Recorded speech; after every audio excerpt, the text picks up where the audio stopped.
नमस्कार। इलेक्ट्रोहोम्योपैथी के इस महासमर में आपका प्यारा दोस्त डॉक्टर श्रीवास्तव अपने निर्धारित समय पर रात 9 बजे आपके बीच। इलेक्ट्रोहोम्योपैथी में आज हम आपसे कुछ सामयिक चर्चा करेंगे।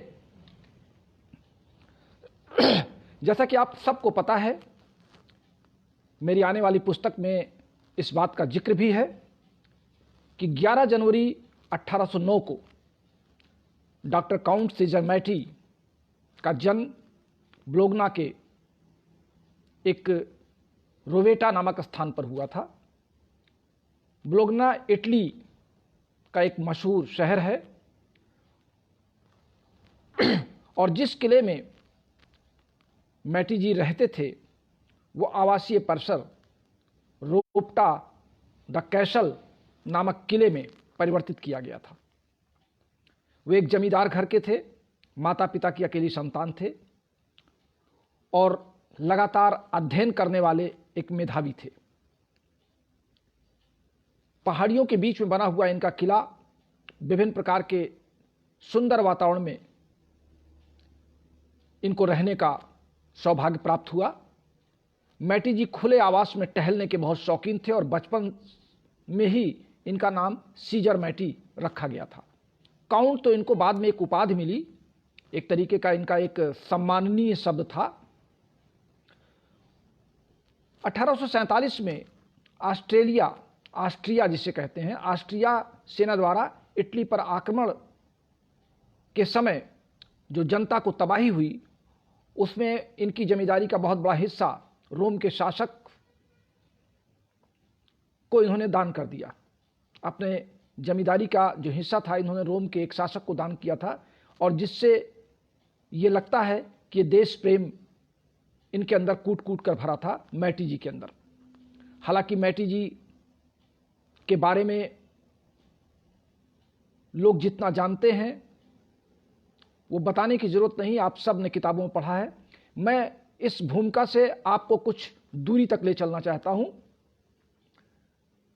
मैं अपनी लिखे हुए किताबों के अंश को ही आपसे शेयर कर रहा हूं। 1883 में वो एक बार अपने लॉन में बैठे हुए थे और उनके पास एक पालतू कुत्ता था जो बार बार उनके लॉन में जाता था और किसी विशेष प्रकार के पौधे को काट के खाता था और वहां पर कुछ देर रगड़ता था और फिर चला आता था और ऐसा वो दिन में 3 बार 4 बार करता था। तो मैटी जी ने बड़े ध्यान से देखा कि उसके पीठ में एक घाव था और बार बार उस पौधे पे जाके उसको रगड़ता था, खाता था और इसके बाद उसका घाव ठीक हो गया।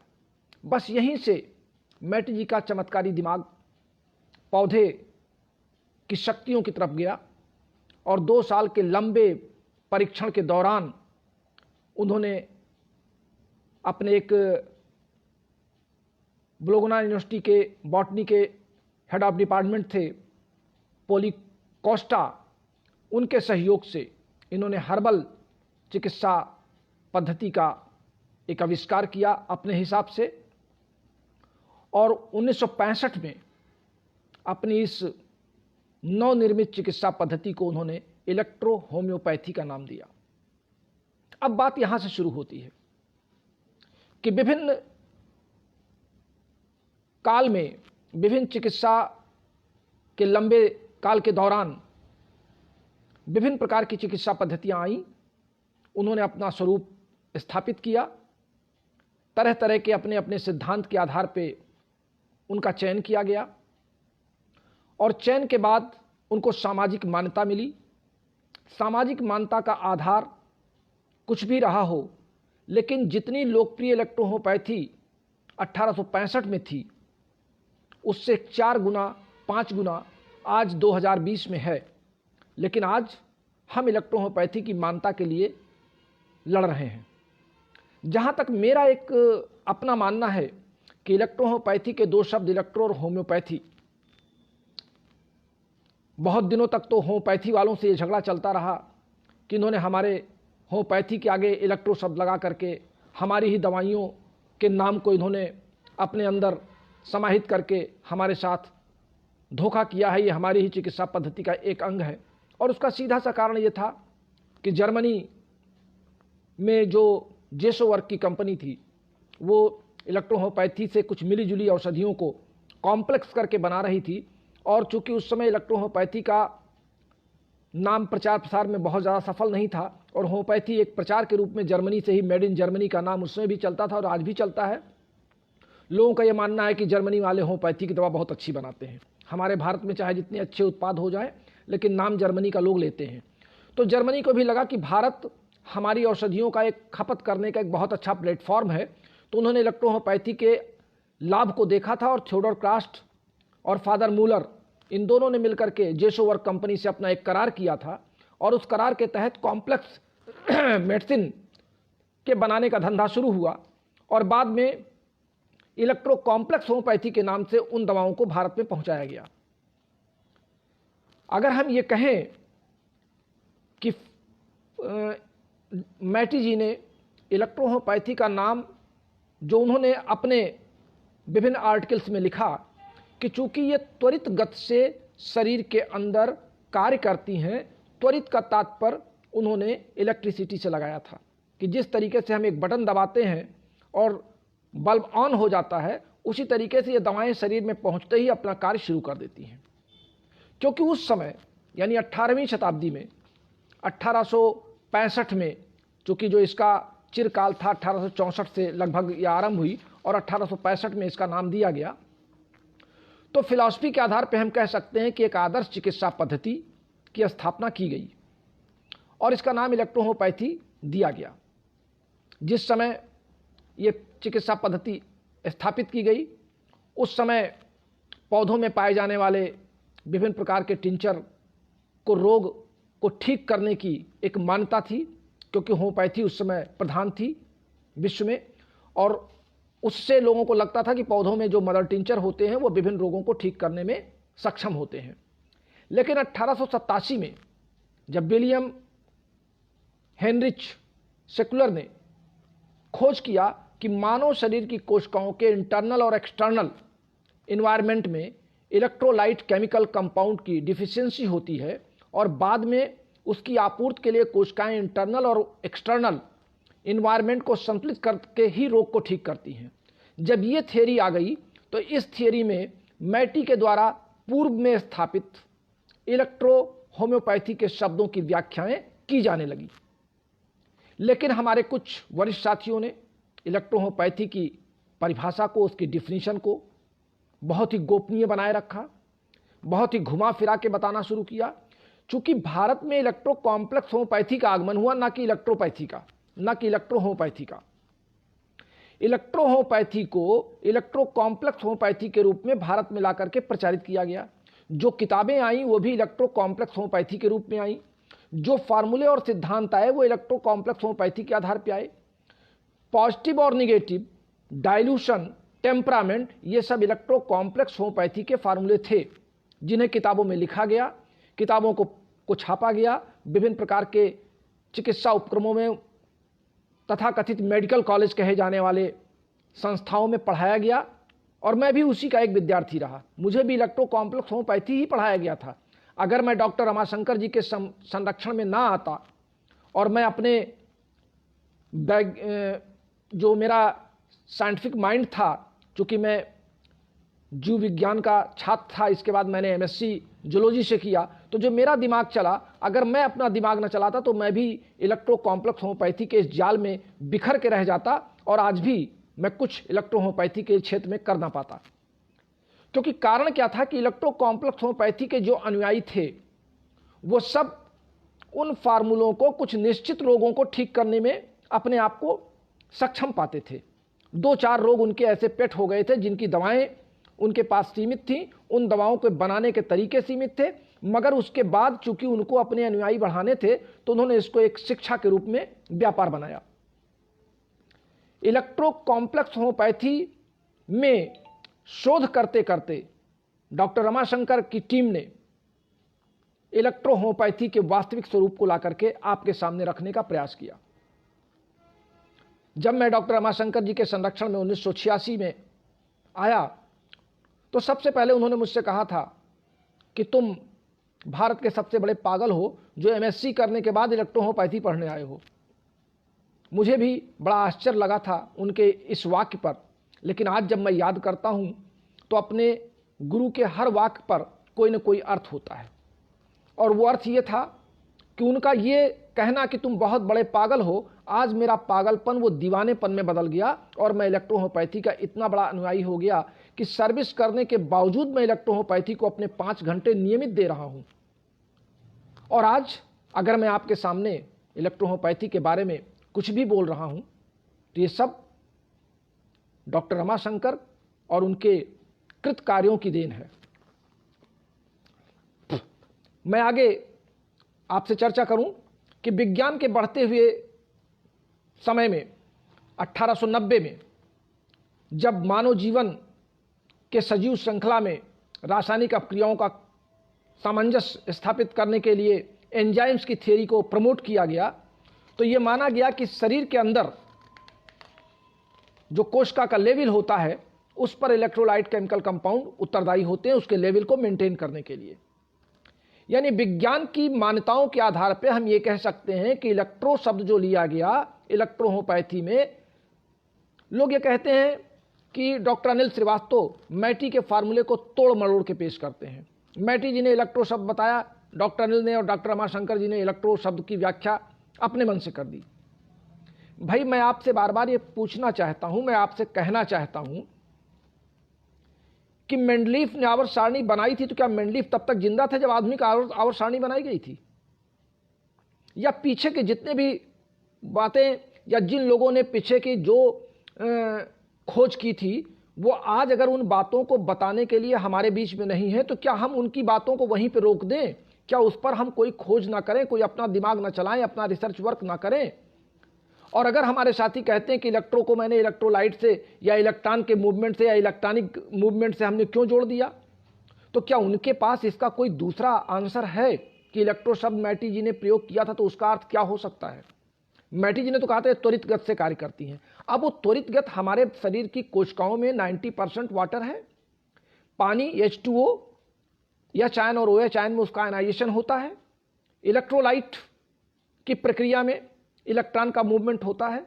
तो जब हम इलेक्ट्रॉनिक मूवमेंट के आधार पर इलेक्ट्रो शब्द की व्याख्या करेंगे तभी हमको इलेक्ट्रो शब्द की व्याख्या सही पकड़ में आएगी।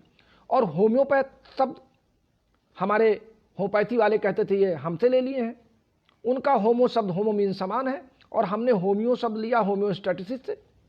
हमारे बहुत से विद्वान साथी पंजाब के और गुजरात के, मध्य प्रदेश के, हरियाणा के कहते हैं डॉक्टर अनिल श्रीवास्तव ये साबित नहीं कर सकते हैं कि रमाशंकर जी की इस थियरी में दम है।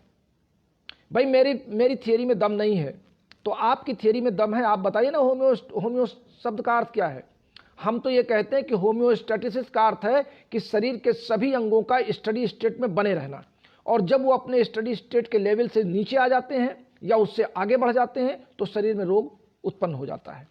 और जब हम अपने बॉडी को फिर स्टडी स्टेट में मेंटेन कर ले जाते हैं तो हमारे शरीर से रोग दूर हो जाता है। अर्थात इंटरनल और एक्सटर्नल इन्वायरमेंट के जो कंपोनेंट हैं, जब वो कंपोनेंट अपने लेवल पर आ जाते हैं तो हमारा शरीर रोग मुक्त हो जाता है। और चूंकि शरीर में ब्लड और लिम्फ ये दो बहने वाले वैस्कुलर टिश्यू हैं, इस नाते हमने अपनी इस पैथी को आधार बनाया ब्लड और लिम्फ को। ब्लड और लिम्फ के स्टडी स्टेट में हट जाने से, उनके फंक्शन में एबनॉर्मलिटी आने से होम्योस्टैटिस बिगड़ जाता है। और जब हम उनकी एबनॉर्मलिटी को नॉर्मलिटी में ला करके छोड़ देते हैं तो होम्योस्टैटिस हमारा फिर अपने लेवल पे मेंटेन हो जाता है। अब इस लेवल को मेंटेन करने के लिए, इस होम्योस्टैटिस के स्टडी स्टेट को कांस्टेंट रखने के लिए हम पौधों से बनी हुई जो शक्ति है सेल्स में कार्य करने की, वो है एंजाइम्स की। क्योंकि एंजाइम्स क्या करते हैं? केवल कैटालिस्ट का कार्य करते हैं। हमारे एक बहुत अच्छे साथी, मुझे याद आ गया, डॉक्टर अशोक कुमार मौर्य जी लखनऊ से हैं। इस समय उन्होंने मेरे अनुरोध पर एंजाइम्स के बारे में अपनी पोस्ट डालना आरंभ किया है और बहुत अच्छी पोस्ट वो लिख रहे हैं। हालांकि वो कलेक्शन कर रहे हैं और उन कलेक्शन करना भी उनका सराहनीय है। एंजाइम्स के बारे में उन्होंने लिखा पीएच मान जो मैं आपको बता चुका हूं, एंजाइम्स के टेम्परेचर की बात की, पीएच मान 4 to 7 के बीच में एंजाइम्स बहुत अच्छे कार्य करते हैं। टेम्परेचर 40 डिग्री के बाद इनका काम न्यूट्रल होने लगता है, फिर एक बैग बढ़ जाता है। ये भी उन्होंने व्याख्या किया कि शरीर में जब आपके फीवर हो जाता है तो पहले हम पानी के पैड से दे करके थोड़ा सा शरीर को ठंडा करते हैं, फिर हम दवाइयाँ देते हैं, तो दवाइयाँ बहुत तेज़ी से कार्य करती हैं। यानी कुल मिलाकर के हमारे बहुत से अनुयायी, हमारे बहुत से हमारी बात का समर्थन करने वाले हमारे अच्छे विद्वान साथी अब खुल करके इलेक्ट्रोहोम्योपैथी के बारे में सामने आ रहे हैं, और निश्चित रूप से यह स्वागत योग्य कदम है और इलेक्ट्रोहोम्योपैथी के लिए एक शुभ संकेत है। पैथी के संस्थापक यानी मैटी जी ने औषधियों के संदर्भ में जो कल्पना की थी कि पौधों में इलेक्ट्रिसिटी पाई जाती है जो रोग ठीक करने में सक्षम होती है, और पौधों में पाई जाने वाली इलेक्ट्रिसिटी को एक्सट्रैक्ट किया जाता है। ये बातें उसमें वैज्ञानिक नहीं थी, क्योंकि मैटी जी को विज्ञान के बारे में बहुत अधिक डिफिनीशन बनाने की या बताने की जरूरत नहीं थी। उन्होंने सिर्फ अपना एक रिसर्च किया था अपने निजी अनुभव से, अपने निजी प्रयासों से, और उसको उन्होंने ये बताया कि पौधों में इलेक्ट्रिसिटी होती है, ये इलेक्ट्रिसिटी रोगों को ठीक करती है। फिर समय आया 1890 का और खोज हुई पौधों के primary product organic chemical compound की, जिनमें कैटालिस्ट की महत्वपूर्ण भूमिका थी। इलेक्ट्रोलाइट केमिकल कंपाउंड की उपस्थिति में जैव रासायनिक अपक्रियाओं में भाग लेने वाले जो मूल कैटालिस्ट थे उनको हमने एंजाइम्स का नाम दिया। 20वीं सदी के शुरुआत में कुछ ये प्रक्रिया धीमी चली, लेकिन 1970 तक आते आते हमारे वरिष्ठ, हमारे सीनियर, हमारे आदरणीय श्रद्धेय गुरु डॉक्टर रमाशंकर जी और उनकी टीम ने बहुत अच्छा इलेक्ट्रोहोम्योपैथी पर अपना रिसर्च वर्क आगे बढ़ाया, और आज हम जिस इलेक्ट्रोहोम्योपैथी की डिफिनीशन की बात करते हैं, वहाँ पर डॉक्टर रमाशंकर जी ने जो अपनी एक फिलॉसफी लिखी, उस फिलॉसफी में उन्होंने लिखा, विभिन्न राइटर्स के अध्ययन के बाद जो उन्होंने साभार प्राप्त किया, वो लिखा था कि human organisation is entirely composed of two elementary liquid, lymph and blood. Every disease originates in the change either of blood or lymph or both at the same time. और यह एक वास्तव में यूनिवर्सल ट्रूथ है। Lymph और blood में होने वाला परिवर्तन, परसिस्टेंट चेंज, अलग अलग या दोनों में साथ साथ, यानी लिम्फ में अलग परिवर्तन हो या ब्लड में अलग परिवर्तन हो, या लिम्फ और ब्लड दोनों में एक साथ परिवर्तन हो, ये आज के वैज्ञानिक धरातल पर इलेक्ट्रोहोम्योपैथी की रोग की परिभाषा में फिट बैठता है, इलेक्ट्रोहोम्योपैथी की डिफिनीशन में फिट बैठता है। इसी नाते हम ये कह सकते हैं कि इलेक्ट्रोहोम्योपैथी में इलेक्ट्रोलाइट में इलेक्ट्रॉनिक मूवमेंट, इलेक्ट्रॉन के गतियों के आधार पर हमने इसमें इलेक्ट्रो शब्द लिया है, और शरीर के विभिन्न अंगों का स्टडी स्टेट में बनाए रखना, होम्योस्टैटिस में बनाए रखना, हमने इसको होम्योस्टैटिस से लिया है। इस प्रकार का लेक्चर मैंने एक बार नहीं कई बार आपके इस क्लास में लिया है।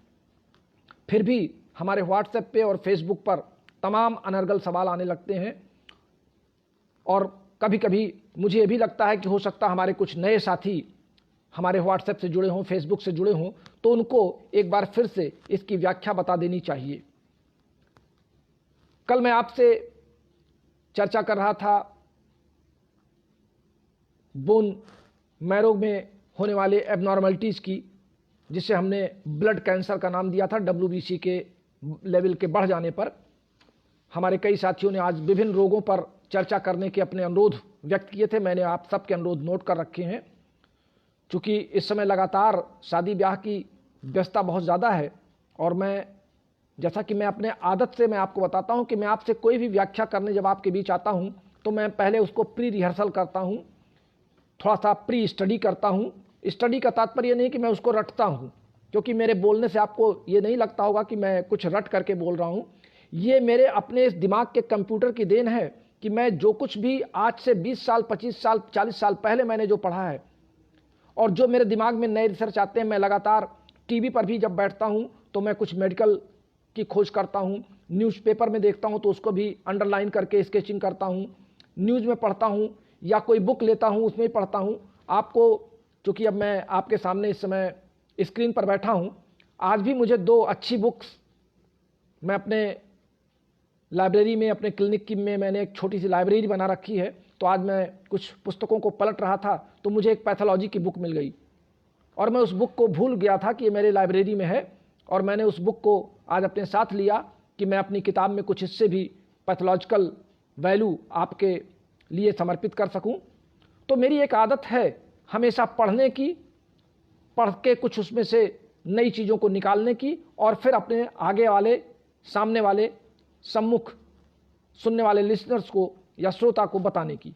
अब समझने की बात यह है कि आप हमारी बात को कितना मनन करते हैं, कितना समझते हैं। इलेक्ट्रोहोपैथी के इस डिफिनीशन में हमारे कल कई साथियों ने कहा कि हम डॉक्टर मोहम्मद, एक पाकिस्तान के हमारे एक साथी हमारे फेसबुक लाइन से जुड़े हैं। पहले तो मैं इस फेसबुक के माध्यम से अपने उन तमाम देश के इलेक्ट्रोहोपैथिक साथियों को बधाई देता हूं जो इलेक्ट्रोहोपैथी में अच्छे कार्य करके हमारी इस ऑनलाइन क्लास से अपने मन से जुड़े हैं और निरंतर कुछ न कुछ उनका प्रयास रहता है कि वो नई चीज़ों को सीखने का प्रयास कर रहे हैं। मुझे बहुत खुशी हुई कि हमारे पाकिस्तान के एक साथी हमारे फेसबुक से जुड़े और वो इलेक्ट्रोहोपैथी पढ़ करके पाकिस्तान, उन्होंने लिखा है कि मैं आपके इस क्लास से बहुत प्रभावित हुआ और उनके यहाँ RE-BE को निगेटिव और पॉजिटिव में उलझा करके उनको रखा गया और उन्होंने सवाल किया कि क्या RE को देने से हाइपरटेंशन बढ़ जाएगा, हाइपरटेंशन हो जाएगा, या दिमागी उलझन बढ़ जाएगी, या विभिन्न रोगों में RE और YE का प्रयोग हम कैसे करेंगे, B का प्रयोग कैसे करेंगे। उन्होंने कई सवाल लगातार कल मेरे क्लास में किए थे।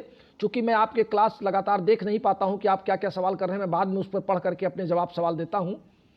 जैसा कि आज भी हमारे साथ 20 लोग लाइव देख रहे हैं और बहुत से साथी अभी इसमें आने वाले होंगे, चल रहे होंगे, तो निश्चित समय पर मैं आपके बीच आता हूं तो, और मुझे लगता है कि आप अपना सारा काम छोड़ करके मेरे इस लेक्चर को सुनने के लिए आतुर रहते हैं, तो मैं आपके सवालों का जवाब फ्री टाइम में देने का प्रयास करता हूं कि जब मैं रेस्ट आवर में होता हूं तो मैं आपके सारे सवालों को खोलता हूं और आपकी टिप्पणियों को पढ़ने के बाद मैं उस पर जवाब देता हूं।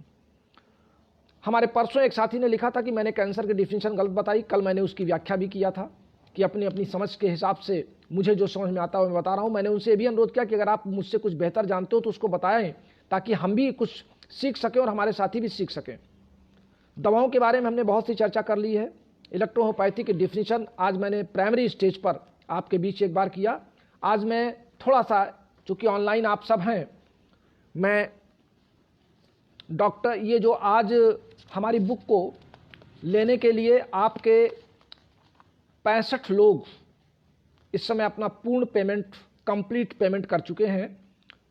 और इसके पहले मैं आपको बता दूं कि हमारे पास जो एडवांस बुक की संख्या थी वो 274 की थी, यानी 274 लोगों ने बुक को एडवांस बुक किया है और उस 74 में से 65 लोगों ने अपने फुल पेमेंट हमारे पास भेज दिए हैं।